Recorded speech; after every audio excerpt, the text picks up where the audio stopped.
मैं अजीत सिंह स्वागत करता हूं आप सभी विद्यार्थियों का आपके YouTube चैनल अत्री जी क्लासेस में। तो विद्यार्थियों, कल हमने फिजिक्स के एक बहुत ही इम्पोर्टेंट सेक्शन को कंप्लीट किया है, जो है फंडामेंटल क्वांटिटीज और फंडामेंटल यूनिट्स। आज हम कुछ ऐसे इम्पोर्टेंट सेक्शन पर बात करेंगे जो फंडामेंटल यूनिट्स की तरफ से बहुत ही क्या है, महत्वपूर्ण है। इनकी एक ऐसा सेक्शन जिसके बारे में बच्चे बहुत कम जानते हैं, या जानते भी हैं तो उस पर ध्यान नहीं दे पाते हैं, जिस कारण बस वो फिजिक्स के अंदर जो भी पढ़ाई करते हैं उस पढ़ाई को अपनी को पूर्ण रूप से अंजाम नहीं दे पाते हैं जिस प्रकार उनको देना चाहिए। यहाँ हम कह सकते हैं कि वो अपने उद्देश्य में कामयाब नहीं हो पाते हैं, जो उद्देश्य उन्होंने अपना, जो लक्ष्य उन्होंने अपना क्या किया है, निर्धारित किया है।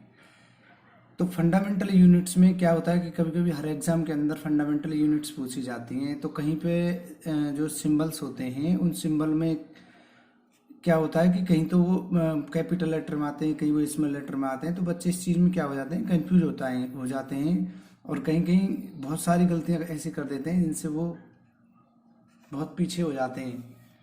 तो आज हम उस सेक्शन पे बात करेंगे। तो देखो, आपने देखे होंगे, कल हमने कराई है फंडामेंटल क्वांटिटीज,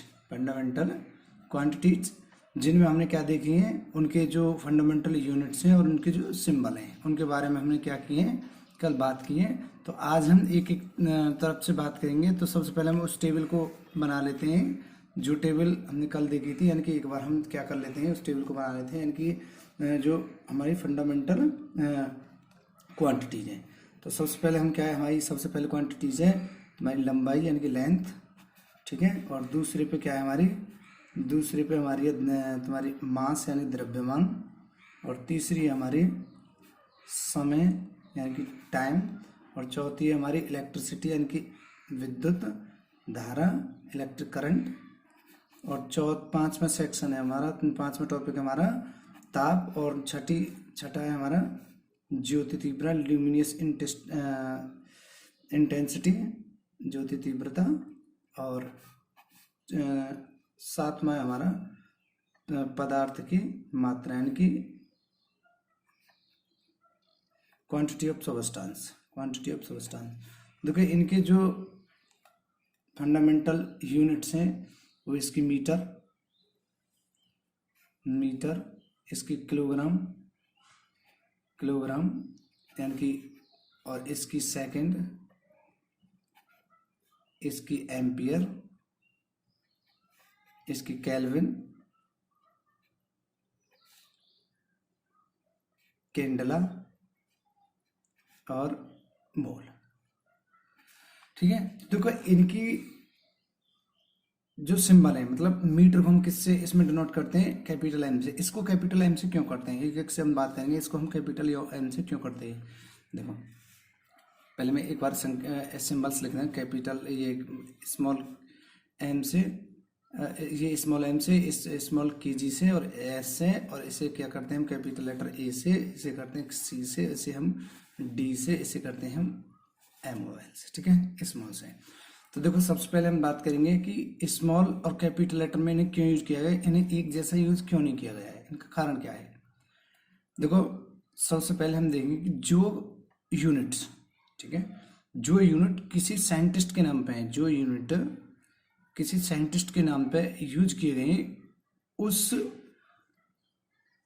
यूनिट के सिंबल को, उस यूनिट के सिंबल को किससे प्रदर्शित किया गया, कैपिटल लेटर से। किससे प्रदर्शित किया है, कैपिटल लेटर से। जैसे हम सबसे पहले इन दोनों की बात करेंगे, ये दोनों देखो, विद्युत धारा, जो इलेक्ट्रिक करंट, जो उसे किससे मापते हैं, एम्पियर एक कौन थे, साइंटिस्ट थे। एम्पियर कौन थे, एक साइंटिस्ट थे।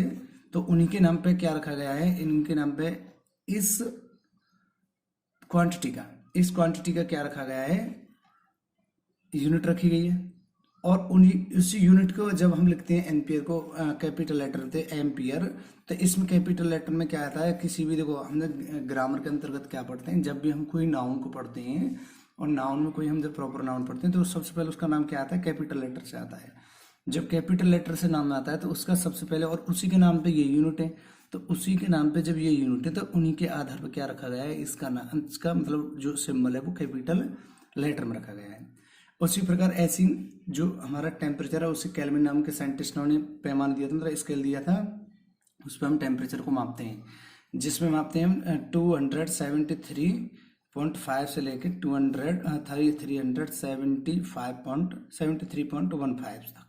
तो यानी कि ये टोटल कितने खानों में डिवाइड होता है, ये जो स्केल होता है वो टोटल डिवाइड होता है 100 खानों में, ठीक है। और इस पर डिग्री यूज नहीं करते हम, हालांकि और जो सेंटीग्रेड होता है, फ़ारेनहाइट होता है, और तुम्हारा र्यूमर है, तो इन सब पे क्या करते हैं हम डिग्री यूज करते हैं, लेकिन हम केल्विन पे डिग्री यूज नहीं करते। तो ये केल्विन भी एक क्या थे, हमारे साइंटिस्ट थे, उन्हीं साइंटिस्टों के नाम पर इसका क्या रखा गया है, इस यूनिट का नाम रखा गया है। इस वजह से हम क्या करते हैं, इसे कैपिटल लेटर से लिखते हैं। और ये जो सम है, ये जो अदर है, यानी कि अदर जो 5 में 1 2 3 4, यानी कि कौन सा, मीटर, किलोग्राम, सेकंड और तुम्हारा कैंडला और मोल, ये सभी किसे रहेंगे, ये नॉर्मल नाम पे रखे गए। यानी कि जो जैसे टाइम सेकंड किसी का नाम थोड़ी होता है, मोल किसी का नाम नहीं, कैंडला किसी का नाम नहीं, मीटर भी किसी का नाम नहीं, तो इस वजह से इनको स्मॉल लेटर में रखा गया है। ऐसी देखो एक आती है हमारी जो फोर्स होती है, फोर्स मतलब बल का जो हमारी यूनिट है वो है न्यूटन, वो है तुम्हारी न्यूटन। तो न्यूटन कौन थे, हमारे एक साइंटिस्ट थे, इसी प्रकार इसी वजह से इसका नाम क्या रखा गया, कैपिटल लेटर में रखा गया है। आगे बात करते हैं हम कूलम, एक साइंटिस्ट थे कूलम। तो कूलम जो है इसे हम डिनोट करते हैं सी से, कैपिटल सी से। तो कूलम, क्यू क्या होता है, क्यू जो चार्ज, कूलम मतलब साइंटिस्ट थे, उन्होंने दिया था चार्ज की, जो चार्ज होता है वो प्लस माइनस एन के क्या होता है, नंबर ऑफ इलेक्ट्रॉन्स के इक्वल होता है। इस वजह से इसका नाम भी किसके ऊपर रखा गया है, साइंटिस्ट के नाम पर। अब हम देखते हैं कि इनको हम अगर कैपिटल लेटर में लिख दें, यानी कि मीटर को, किलोग्राम को, सेकंड को, कैंडला को, मोल को, अगर इन्हें हम कैपिटल लेटर में लिखते हैं तो क्या ये सही होगा, बिल्कुल नहीं। क्योंकि हम किसी भी प्रॉपर नाउन के अलावा अगर हम किसी नाम को किस में लिखते हैं, कैपिटल लेटर में लिखते हैं, तो वो लिखना हमारा कैसा है, गलत है। यानी कि उसे हम कैपिटल लेटर में नहीं लिख सकते हैं। यानी कि जैसे मान लिया हम जैसे स्मॉल एम लिखी हुई है, कभी कभी हम उसे कैपिटल एम कर दें, तो ये हमारा लिखने का तरीका क्या है, गलत है, ठीक है। तो हमें ये क्या नहीं करना चाहिए, लिखना ऐसे नहीं चाहिए। अब अगला पॉइंट आता है, क्वेश्चन सभी को मन में आ रहा है, क्या हम इन्हें प्लूरल फॉर्म में, यानी कि बहुवचन में भी लिख सकते हैं, यानी कि इनके साथ में हम क्या एस वगैरह लगा सकते हैं, तो नहीं, ये भी गलत है। क्योंकि ये कैसे हैं, क्योंकि ये हमेशा कैसे रहते हैं, देखो मीटर, सेंटीमीटर, ये सब कैसे कॉमन है, ये कॉमन वर्ड है, ये प्लूरल नहीं बनाए जाते हैं। ये प्लूरल और सिंगुलर दोनों एक जैसे होते हैं, तो इस वजह से इन्हें क्या नहीं लगाते हैं, इसमें हम एस या ई एस नहीं लगाते हैं, यानी कि इन्हें हम प्लूरल नहीं बना सकते, ये कॉमन रहते हैं प्लूरल और सिंगुलर में। जैसे बहुत से स्टूडेंट क्या करते हैं, जैसे लिख देते हैं कि 50 मीटर, तो ये सही है, लेकिन अगर हम लिख देते हैं 50 मीटर्स, तो ये हमारा क्या है, रॉन्ग है, इसे हम गलत है। इस प्रकार से हम क्या नहीं कर सकते हैं, इसे नहीं लिख सकते हैं।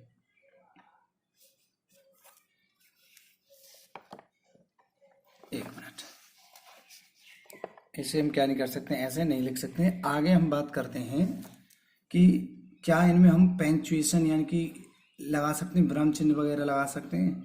तो प्रतीक के बाद में क्या कोई विराम चिन्ह हमें लगाना चाहिए, जैसे मान लिया कि ये हो गया न्यूटन, यानी कि 20 न्यूटन, तो क्या इसके साथ में पंक्चुएशन मतलब मार्क लगा सकते हैं, नहीं लग सकते हैं विराम चिन्ह। तो इसको हम विराम चिन्ह नहीं लगाते हैं, क्योंकि ये कोई सेंटेंस वगैरह नहीं है, इसके अंदर हम क्या करें, रुक के इसमें पंक्चुएशन मार्क लगाएं।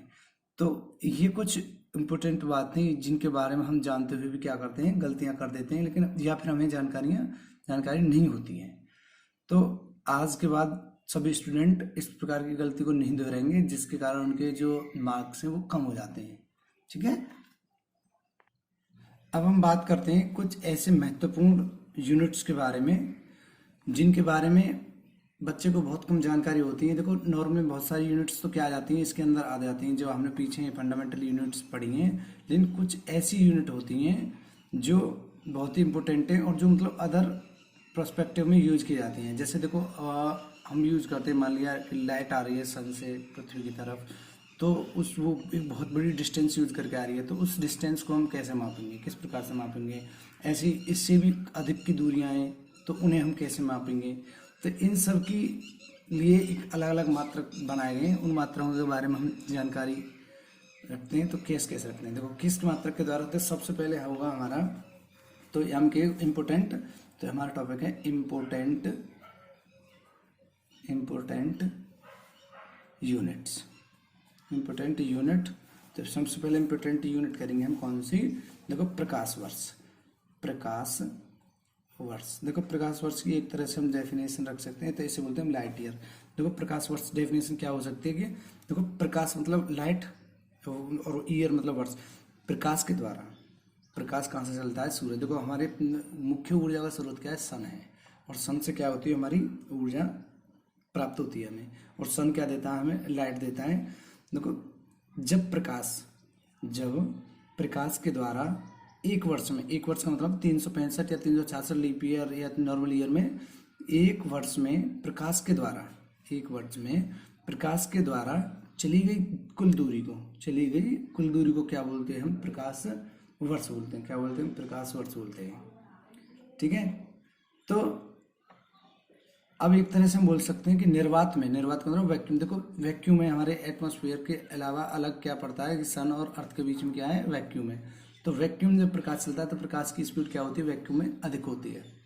धीरे धीरे जैसे ही वो हमारे एटमॉस्फेयर में एंटर करता है तो धीरे धीरे उसकी क्या हो जाती है, स्पीड कम होती चली जाती है। तो इसको हम डिनोट करते हैं लाइट ईयर से। और इसकी जो वैल्यू वो क्या है, 9.46 गुना 10⁻15 मीटर। अगर हम इसे किलोमीटर में बात करें तो क्या करेंगे, इसमें क्या कर देंगे, देखो 1 किलोमीटर बराबर क्या होता है, 1 किलोमीटर बराबर होता है 1000 मीटर। तो अगर इसे हम किलोमीटर में कन्वर्ट, तो 1 किलोमीटर रह गया 1000 मीटर। तो अब हम इसमें क्या करेंगे कि 9.46 गुणा 10⁻15 में क्या कर देंगे, 1000 के हम डिवाइड कर देंगे। 1000 का जब हम डिवाइड करेंगे तो ये क्या होंगे, इन्हें हम पावर में कन्वर्ट कर लेते हैं। तो पावर में 9.46 गुणा 10⁻15, तो इसे भी क्या कर लेंगे हम 10 कितना हो जाएगा 3। तो जब हम कोई भी पावर डिवाइड में होती है, जब उसे हम डिवाइड से अपोजिट मतलब दूसरी तरफ ले जाते हैं, दूसरी तरफ ना जब इसे हम ऊपर ले जाएंगे तो ये पावर क्या हो जाएगी, इनवर्स में आ जाएंगे, तो उल्टी 9.46 गुणा 10⁻15। तो इसलिए जब ऊपर लाएंगे तो क्या हो जाएगी, इनवर्स मतलब कितने 3 में आ जाएगी, पावर माइनस में 3। तो जब क्या होती है, आप मैथ में इस चीज़ को तो जानते हो कि जब बेस में सेम नंबर हो, बेस में क्या हो, सेम नंबर हो, तो उनकी पावर क्या हो जाती है, मल्टीप्लाई में ऐड हो जाती है, और सब्ट्रैक्ट डिवाइड में क्या हो जाती है, सब्ट्रैक्ट हो जाती है। तो इनकी पावर मल्टीप्लाई पावर क्या हो जाएंगी, ऐड हो जाएंगे। तो जब इन्हें ऐड करेंगे तो 9.46 गुणा 10⁻15 क्या हो जाएंगे 15 - 3। तो क्या हो जाएगा 9.46 गुणा 10⁻15 क्या हो जाएगा 12 किलोमीटर। तो इसका ये वैल्यू होगी। ठीक है, आगे दूसरी बात करते हैं, पारसेक। देखो पारसेक क्या है, पारसेक के बारे में याद करेंगे तो यह भी देखो ये किसकी है। अब हम ये बात करेंगे तो प्रकाश वर्ष के द्वारा हम क्या मापते हैं, तो प्रकाश वर्ष के द्वारा हम दूरी, प्रकाश वर्ष किसका मतलब किसकी यूनिट है, तो डिस्टेंस की दूरी की मात्रा है। ठीक है, अब पार सेकंड देखो पारसेक क्या है, पारसेक एक पारसेक का ही क्या है, संक्षिप्त रूप है। पारसेक जो पारसेक में लिखा होता है ऊपर, वो पारसेक का ही क्या है, एक दूसरा रूप है। पारसेक का ही क्या है, एक दूसरा रूप है। तो ये भी क्या है, ये भी दूरी की मापने की, दूरी को माना डिस्टेंस को, बहुत बड़ी दूरी को। देखो जो हमें अब बहुत बड़ी दूरी कोई पृथ्वी पे तो है नहीं, पृथ्वी से अदर प्लेनेट के लिए हम जब क्या करते हैं, या अदर अपनी गैलेक्सी वगैरह की जो डिस्टेंस मापते हैं उसके बारे में हम जानकारी रखते हैं। इतनी बड़ी दूरी को किसके द्वारा प्रदर्शित करते हैं, मापते हैं हम तुम्हारे पारसेक के द्वारा। तो अब बोल सकते हैं हम कि जो इसकी प्रकाश वर्ष जो हमने किया, ये भी दूरी का मात्रक है, और ये भी हमारा किसका है, दूरी का ही मात्रक है। तो इसमें देखेंगे पार सेकंड में क्या है, देखो 1 सेकंड के चाप, 1 सेकंड चाप का जो लंबन प्रदर्शित करता है, मतलब 1 सेकंड में जो चाप का मतलब है कि जैसे यहाँ से हमने कोई डिस्टेंस जो तरंग छोड़ी है और ये तरंग जो चाप 1 सेकंड में जितने चाप से क्या है घूमी है, जैसे चाप से घूमी है, तो इसके द्वारा जो मतलब इसकी जो डिस्टेंस है, तो इसके चाप के द्वारा जब ये बनाई गई है तो इसकी जो डिस्टेंस है इसे क्या बोलेंगे हम, एक चाप सेकंड बोलेंगे। तो एक पार्सेक क्या होता है, एक पार्सेक क्या होता है, एक पार्सेक बराबर होता है तुम्हारा 3.08 गुणा 10⁻16 मीटर, 10⁻16 मीटर। देखो यही क्या है, एक तरह से हम जो सेकंड की डेफिनेशन देखी थी पीछे कि सेकंड जो डेफिनेशन है मतलब मीटर की, जो एक सेकंड के जो भाग था, एक सेकंड का कौन सा भाग, एक सेकंड का जो भाग था मतलब प्रकाश के द्वारा निर्वात में एक सेकंड के भाग यानी कि कौन से 2,99,792,7,92,458 भाग को, तो यानी कि इसे क्या बोल सकते हैं 299,792,458, यानी कि इस वैल्यू के आधार पर क्या रखा गया है, इसकी वैल्यू रखी है। तो यही क्या है, एक तरह से प्रकाश की क्या है स्पीड है, मतलब चाल है, इसी क्या है प्रकाश की एक तरह से चाल है। तो प्रकाश की चाल किस में होती है, निर्वात में, तो इसे हम किसके अप्रोक्सीमेट में मान लेते हैं, तो इसे 3 के अप्रोक्सीमेट में क्या कर लेते हैं, हम काउंट कर लेते हैं। तो एक तरह से इतने मीटर बराबर क्या होता है 3.26 प्रकाश वर्ष, यानी कि प्रकाश वर्ष मतलब लाइट ईयर, प्रकाश वर्ष मतलब लाइट ईयर, मतलब इसी को अगर हम देखेंगे लाइट ईयर की कितनी वैल्यू है, अगर हम इसमें एक पार्सेक वगैरह लिखा रहे हैं तो क्या होगा, तो 9 पॉइंट क्या निकाले, एक पार्सेक 9.46 गुणा 10⁻15 मल्टीप्लाई बाई 3.26। तो जब हम इससे आपस में मल्टीप्लाई करेंगे तो क्या आएगा, ये एक पार्सेक की क्या आएगी वैल्यू निकल जाएगी, एक पार्सेक की क्या हमारी वैल्यू निकल जाएगी। तो कितनी होती है 4.6 गुणा 10⁻15 गुणा 3.26, ठीक है। तो ये हमारी क्या कहलाएगी पार्सेक है, ठीक है। अब तीसरे नंबर पे आते हैं एंगस्ट्रॉम। एंगस्ट्रॉम क्या है, देखो एंगस्ट्रॉम एक तरह से क्या मापते हैं, एंगस्ट्रॉम भी एक दूरी को मापने की, इसको भी हम सी की धारावी की क्या मापते हैं, हम दूरी मापते हैं, इसके द्वारा भी क्या मापते हैं, हम दूरी मापते हैं। तो ये भी क्या है एंगस्ट्रॉम भी एक तरह से किसका मात्रा है, डिस्टेंस का, ठीक है। तो एंगस्ट्रॉम को हम किससे डिनोट करते हैं, ए डिग्री से, ठीक है, ए डिग्री से, मतलब इसे इस प्रकार। तो एंगस्ट्रॉम की एक तरह से पावर क्या है 10 to the power -10 metre, 10 to the power, ये बहुत क्या है, बहुत छोटी इकाई है दूरी की।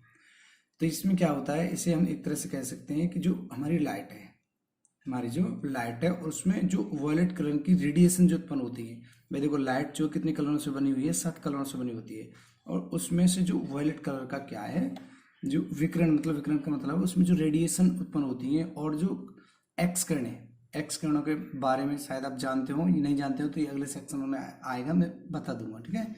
क्योंकि एक्स किरण क्या करती हैं, इसकी जो वेवलेंथ है, एक्स किरण और इसकी मतलब जो वायलेट कलर की जो रेडिएशन है, इन दोनों की जो वेवलेंथ को क्या करते हैं हम, किससे रिप्रेजेंट करते हैं, एंगस्ट्रॉम से, ठीक है। तो जो प्रकाश की क्या है, उसकी किस प्रकाश की, वायलेट कलर के जो प्रकाश की रेडिएशन, और जो एक्स किरणों की जो स्पीड है या जो वेवलेंथ है, उसे किससे डिनोट करते हैं हम, एंगस्ट्रॉम से, ठीक है। तो इससे एक एंगस्ट्रॉम बराबर क्या होता है, एक एंगस्ट्रॉम बराबर होता है 1 angstrom is equal to 10 to the power -10 metre, ठीक है। आगे हम बात करते हैं नेक्स्ट नंबर फोर्थ नंबर पर बात करते हैं हम खगोल मात्रक, खगोलीय मात्रक, इनकी इसको बोलते हैं हम एस्ट्रोनॉमिकल यूनिट, ठीक है। इसे डिनोट किससे करते हैं हम, एयू से, एस्ट्रोनॉमिकल यूनिट, ठीक है, एयू से। ये भी क्या है, एक तरह से डिस्टेंस की यूनिट है, डिस्टेंस की। देखो एक खगोल मात्रक में कैसे डिनोट करेंगे, ये हो गया हमारा सन और ये हो गई हमारी अर्थ, ठीक है, ये हो गई हमारी अर्थ, ये हो गया सन, ये हो गया अर्थ। अर्थ और सन के बीच की जो डिस्टेंस है, अर्थ और सन के बीच की क्या है, जो दूरी है, अर्थ और सन के बीच की जो डिस्टेंस है, उसे ही हम क्या बोलेंगे, एस्ट्रोनॉमिकल यूनिट, मतलब ये 1 एस्ट्रोनॉमिकल यूनिट बोलेंगे। अर्थ और किसके बीच की जो डिस्टेंस है, सन के बीच की जो डिस्टेंस है उसे ही हम क्या बोलेंगे, एस्ट्रोनॉमिकल यूनिट बोलेंगे। यानी कि अब इसे हम कह सकते हैं एक astronomical unit is equal to एक, यानी कि 1 astronomical unit is equal to कितना होता है 1.496 गुना 10 टू द पावर 11 मीटर। ठीक है, वो तो अगर इसे हम किलोमीटर में करना चाहें तो 1.496 गुना 10 टू द पावर, वही हम क्या कर देंगे 1000 से क्या कर देंगे इसमें डिवाइड कर देंगे, तो कितना हो जाएगा 1.496 गुना 10 टू द पावर, इसे ऊपर ले जाएंगे तो क्या हो जाएगा ये 11 और 10 टू द पावर -3। तो इसे किलोमीटर में क्या कर सकते हैं किलोमीटर, या फिर हम ऐसे लिख सकते हैं 1.496 गुना 10 टू द पावर कितना हो जाएगा ये 8। ठीक है, 8 किलोमीटर। ठीक है, तो ये कुछ इम्पोर्टेंट क्या हुए हमारे डिस्टेंस के जो यूनिट्स हैं वो हमने कंप्लीट किए। तो अब ऐसे ही हम किसके बारे में बात करते हैं, एक बार हम बात देख लेते हैं किसके, मास के। देखो मास को हम किस में तोलते हैं, मास को हम सबसे पहले किस में तोलते हैं, ग्राम में, या वैसे कैरेट भी होते हैं जो गोल्ड वगैरह को तोलते हैं ग्राम में तोलते हैं। तो ग्राम में क्या होता है, 1 ग्राम क्या होता है, 1 किलो का कितना भाग होता है 1000 में, यानी कि कितना पार्ट होता है 1 किलोग्राम बराबर कितना होता है 1 ग्राम बराबर कितना होगा 1/1000। 1/1000 मतलब 1 किलोग्राम जो होता है वो 1000 का कितना भाग होता है, पार्ट होता है 1000 में। ठीक है, तो इसे हम कैसे डिनोट करते हैं 10 टू द पावर -3 kg से भी हम क्या कर सकते हैं डिनोट कर सकते हैं, किलोग्राम kg से डिनोट कर सकते हैं। उसके बाद दूसरा है तुम्हारा मिलीग्राम, दूसरा है तुम्हारा मिलीग्राम। तो इसको हम किससे डिनोट करते हैं, ये कितना भाग होता है, ये होता है 10 लाख में। ठीक है, 10 लाख में क्या होता है पार्ट होता है, तो इसे हम कैसे कर सकते हैं 1 मिलीग्राम बराबर होता है 10 लाख में पार्ट। 10 लाख मतलब 10 लाख में पार्ट होता है, तो इसे हम किससे डिनोट करते हैं, इसे अगर हम ऊपर ले तो 10 टू द पावर माइनस इतने मिलीग्राम। ठीक है, मिलीग्राम नहीं किलोग्राम। ठीक है, आगे होता है हमारा थर्ड नंबर पे कैरेट। तो कैरेट क्या होता है, ये गोल्ड वगैरह को करते हैं, तो कैरेट क्या होता है, ये कितना होता है 5000 में भाग, 5000 का मतलब है 5000। तो इसे कल से कह सकते हैं कैरेट बराबर हो गया 1/5000। तो ऐसे कर सकते हैं, ऊपर ले जाएंगे तो क्या हो जाएगा, ये ऊपर ले जाएंगे तो इससे जब इसमें भाग देंगे तो ऐसे कर सकते हैं 1/5 मल्टीप्लाई बाई 1000। तो ये कितना होता है, तो जब इसे हम 5 से इसमें डिवाइड करेंगे तो कितना हो जाएगा 5 से हो जाएगा 210। तो इससे करेंगे तो ये हो जाएगा तुम्हारा 1/5 को जब हम डिवाइड करेंगे तो ये हो जाएगा 0.2, या हम लिख सकते हैं इसे 2 गुणा 10 टू द पावर 1। ठीक है, 2 to the power 10 to the power कितने लिख सकते हैं हम -1। और जब इसे ऊपर ले जाएंगे तो ये हो गया 10 टू द पावर 3। तो इसे 2 गुणा 10 टू द पावर, ये पावर क्या हो जाएंगे -4। तो इतने किलोग्राम क्या होगा 1 किलोग्राम होगा। ठीक है, इतना किलोग्राम होगा। और एक यूनिट आती है तुम्हारी 4th नंबर आती है एटॉमिक मास। तो यानी कि परमाणु द्रव्यमान। तो इसमें भी बहुत ज़्यादा स्टूडेंट कन्फ्यूजन होते हैं कि ये क्या आ गया, ये केमिस्ट्री में आता है, तो इसमें भी क्या होते हैं बहुत सारे स्टूडेंट कन्फ्यूजन होते हैं, इसे बोलते हैं एटॉमिक मास। तो एटॉमिक मास क्या होता है, देखो आप आगे चल के पढ़ोगे, कार्बन या आपने पढ़ चुके होंगे, कार्बन के क्या होते हैं कि समस्थानिक होते हैं। समस्थानिक मतलब आइसोबार क्या होते हैं कि जिनके एटॉमिक नंबर तो क्या हो सेम हो। ठीक है, समस्थानिक एटॉमिक नंबर तो क्या हो सेम एक तरह से, और एटॉमिक वेट क्या हो डिफरेंट हो। ठीक है, तो जैसे C12 में क्या होंगे इसके, तो इसके जो C12 का जो पार्ट है, C12 का जो पार्ट मतलब द्रव्यमान या उसका जो मास है उसके जो 12वें भाग को, इसके 12वें भाग को, यानी कि एक तरह से मान लो एक में क्या करें हम एक लें और एक के 12वें पार्ट को क्या कर दें हम डिवाइड करें, तो ये क्या कहलाएगा एक एटॉमिक मास कहलाएगा। ठीक है, तो ऐसे करेंगे एक एटॉमिक मास यूनिट बराबर होगा 1.66 गुणा 10 टू द पावर 27 किलोग्राम। ठीक है, ये तो ये क्या करते हैं, ये जो मास होता है कौन सा वाला, ये है मास कौन से वाला कि ये जो मास है, ये मास किस पर डिपेंड करता है, ये द्रव्यमान जो पदार्थ के बहुत सूक्ष्मतम मात्रक, जो सूक्ष्म मात्रक हमारे जो भी मैटर है, जो भी द्रव्य वो किससे बना होता है हमारे एटम, और एटम किससे बनाता है? इलेक्ट्रॉन प्रोटॉन न्यूट्रॉन से। कैसे? इलेक्ट्रॉन प्रोटॉन और न्यूट्रॉन से। तो यानी कि ये हमारा क्या हुआ? एटम हुआ। तो ये क्या है? हमारा एटम है, और एटम के न्यूक्लियस में क्या होते हैं? प्रोटॉन और न्यूट्रॉन। इलेक्ट्रॉन क्या करते हैं? इसके चारों तरफ राउंड करते हैं अलग अलग सेलों में। तो ये जो क्या होता है, एटम का जो मतलब मास होता है, ये किसका सम होता है? इनकी अगर हम बोल सकते एक तरह से एटॉमिक वेट क्या होता है? प्रोटॉन और न्यूट्रॉन के सम के बराबर होता है। प्रोटॉन और न्यूट्रॉन के सम के बराबर होता है, ठीक है।